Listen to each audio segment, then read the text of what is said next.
Buongiorno. Che vuol dire? Oggi siamo al lab di Fede a rompergli il cazzo. E niente, mentre Fede lavora noi ci mettiamo a fare un crenchino da cavedani. Sono le 11:45 e vediamo in quanto tempo riesco a fare un crenchino da cavedani. Lo proviamo a fare nel minor tempo possibile e se tutto va bene lo proviamo pure stasera a cavedani. Quindi direi che iniziamo partendo dalla forma base, da un'esca che abbiamo già fatto, e facciamo un disegnino al volo.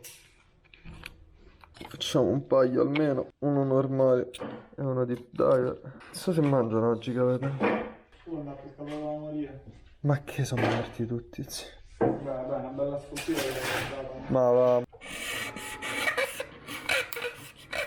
Ok, forse qua è meglio un seghetto. Usiamo un seghetto da balsa. Mi raccomando, la balsa è delicata.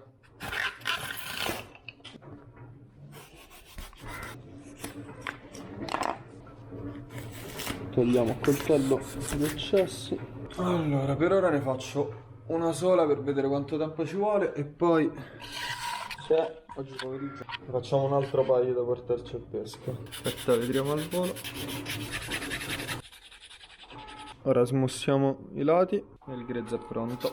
Abbiamo scartavetrato il nostro corpo, ora la andiamo a tagliare col Dremel e facciamo gli scassi per il piombo, la paletta e gli occhi. Perfetto, ci ho ripensato, in realtà userò un seghetto per fare gli scassi della paletta e dell'armatura. Quanto esattamente uguale a usare un Dremel, ma non mi andava di cercare la punta. E questo bene o male è come dovrebbe venire, tagliato abbastanza al centro. Poi andiamo a vedere com'era l'angolazione della nostra paletta e la andiamo a riprodurre. Facciamo una prova e dovrebbe andare bene. Un po' meno inclinata, ma va bene comunque. Anderà un po' di più, poi ne proviamo a fare un altro con un nuoto un po' diverso. Poi scassi. Fatto. Semplice semplice, ora facciamo l'armatura, mettiamo i piombini e chiudiamo tutto. Yeah. Ok, per l'armatura usiamo un pezzo di acciaio inox da 0,6. L'anellino di testa fatto, poi andiamo a infilare il nostro cacciavite per tenere fermo il filo, dato che è molto profondo, lo pieghiamo, lo riaddrizziamo bene, ok. E ora è diventato tipo un lecca lecca. Andiamo a chiudere l'anellino di pancia, ripieghiamo l'armatura come era stata piegata prima, rifacciamo la stessa cosa sull'anellino di coda, prendiamo un segno, pieghiamo il filo, tiriamo fuori l'armatura e procediamo. Riapplichiamo e l'armatura è fatta. Ora ci mettiamo la paletta e la incolliamo e così verrà il nostro granchino. Un po' di super attack, lo applichiamo bene dove c'è l'anellino, facciamo colare bene nei buchi, tanto poi ci rivestiamo tutta l'esca di attack.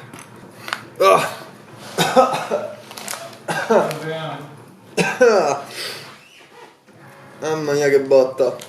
Ora non mi ricordo quanto la piombavo, però penso la piombavo circa mezzo grammo, quindi ho preso un piombo da 1,5 grammi, al massimo la peso un pochettino di più e gli andiamo a infilare metà del piombo da una parte, metà del piombo dall'altra. Eppure la piombatura è fatta. Poi io farei una cosa a sto punto, gli do un po' di stucco, quindi prendiamo un pochettino di stucco invece della super colla e della baking soda. Lo stucco è ottimo se avete tempo per farlo asciugare, perché ho bisogno di almeno mezza giornata in asciugatura. Per oggi proviamo a fare una solita zozzata e non lo lasceremo asciugare. Dici col phon si asciuga prima, eh? Cioè si asciuga subito? E te hai pure un phon qua? E allora proviamo col phon. Ok, abbiamo stuccato tutta la nostra esca e adesso passiamo con il phon per far asciugare al volo lo stucco. Passata mezz'ora scarsa, ho perso tanto tempo ma si può fare. Phon, dov'è il phon?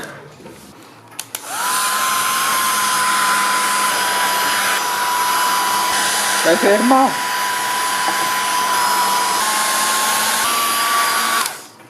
Bah, che figata, l'ha fatto. Seccato subito.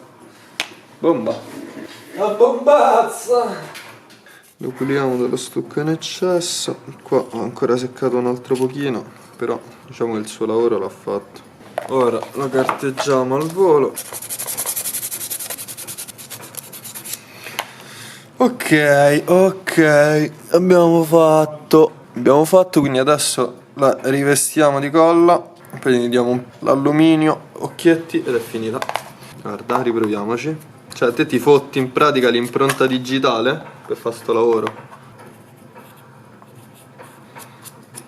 Beh che dopo hai l'impronta... Sì, mi sto fumando il super attack. Porco schifo! È uno sballo, mi piace.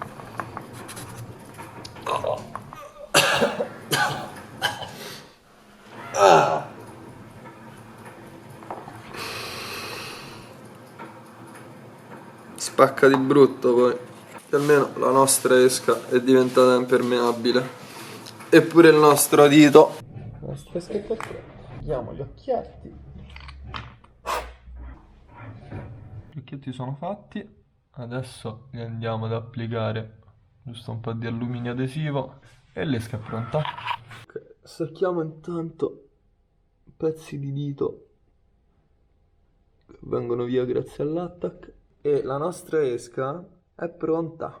Non che ho fatto nemmeno nessun rivestimento, però intanto in esattamente un'ora l'esca è pronta. Dopo la andiamo a provare. Intanto se oggi pomeriggio ne faccio un altro paio per provare qualcosa di diverso e poi dopo ci andiamo a fare 2 lanci per vedere se buca. Quindi ricominciamo alle 15:15. Andiamo a fare un altro paio. Palette, armatura.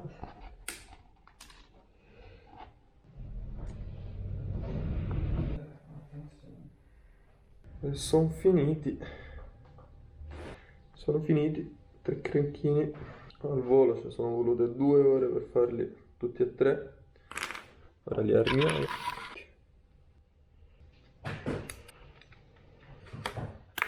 Tutti armati. Ardiglioni schiacciati. No, schiacciamo gli ardiglioni. Pronti?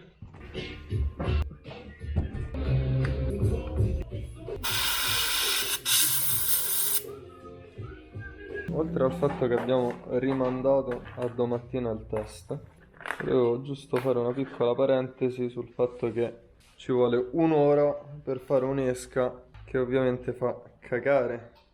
Lo posso dire?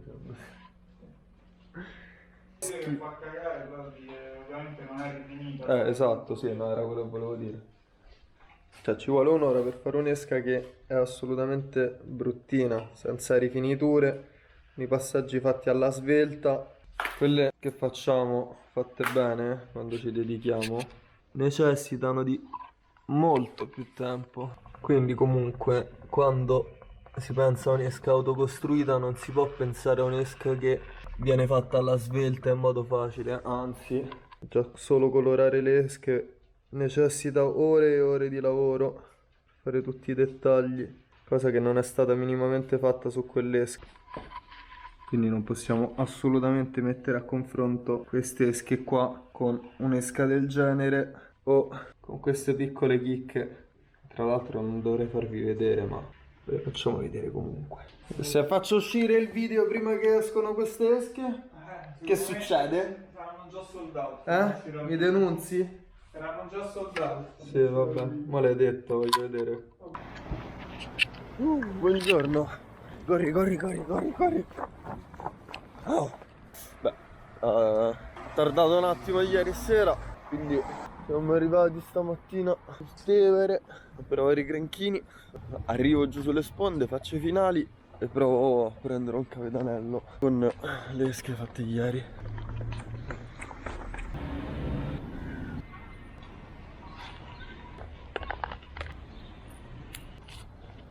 Andiamo a fare i primi lanci. Il nuoto mi soddisfa abbastanza. Vi faccio vedere quello del crinchino deep diver.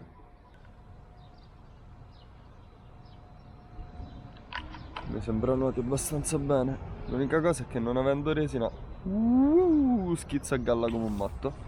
In realtà è deep diver, dovrebbe scendere tanto ma scende pochino. Stesso discorso per questo, che è uno shallow crank, fa esattamente quello che dovrebbe fare, soltanto che pure lui schizza a galla come un dannato. Invece l'ultimo ma non ultimo, pure lui è uno shallow crank ma con una paletta un po' più inclinata che riesce a farlo scendere un po' di più.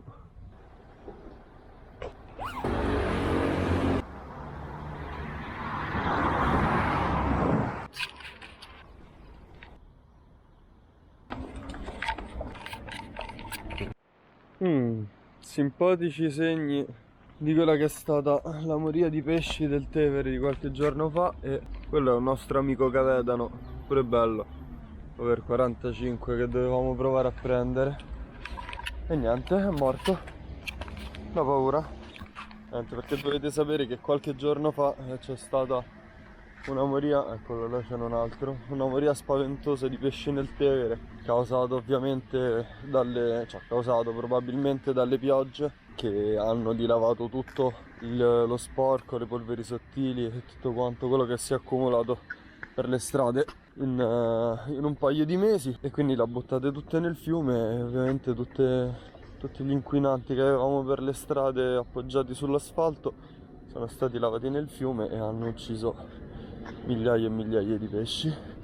Il bello è che succede anche 2 o 3 volte l'anno, ma nessuno dice niente. Beh, direi che la moria del Tevere è stata comunque abbastanza pesante. 1, 2, 3, 4, 5, più di 10 cavedani, 5-10 breme grosse. Quello è un barbo grosso, una carpa, breme enormi. Quello è un altro 2 barbi, altre breme, cefali, altri barbi grossi. Oddio, quello mi sembra un aspio, forse una cheppia, non lo so, non capisco. Vabbè, abbastanza schifoso. Altri pesci morti, e non pochi. Un barbo grosso, là un altro barbo grosso, e altri pesci. No vabbè, è pieno di cadaveri. Quello è un altro pesce là lontano. Qua sotto altra moria, breme gigantesche. Quella è una carpa, che schifo. Tutti breme, barbi, carpe. Beh, di certo non gli ha fatto bene questa moria.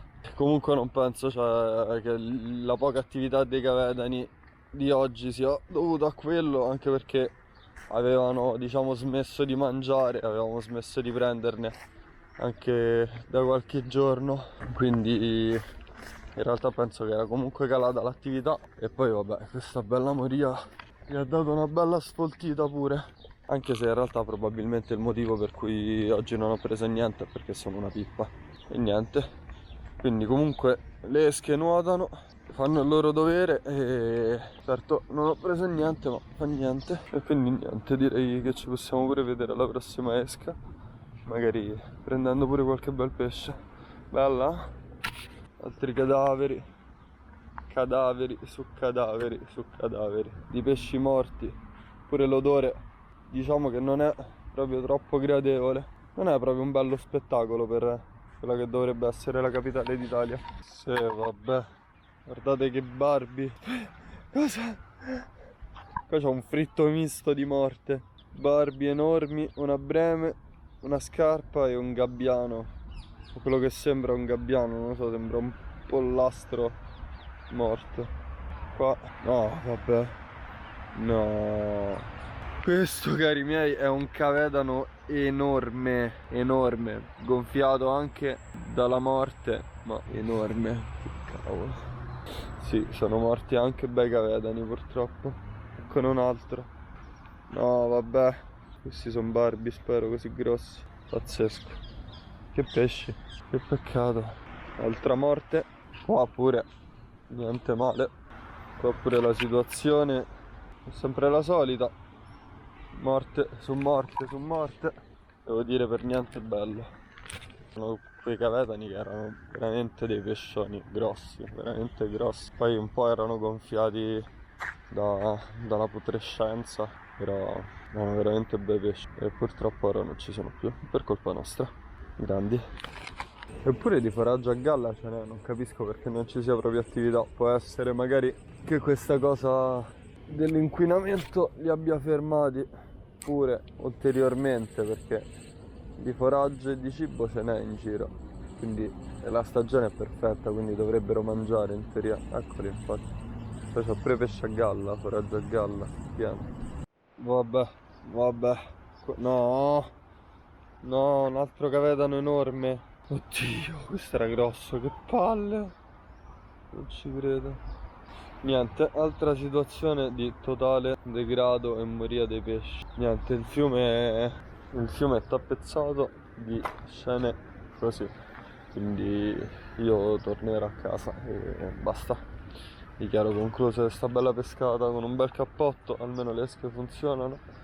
Mo farò un bel collage di foto di questa moria del Tevere, così giusto per avere un bel ricordo.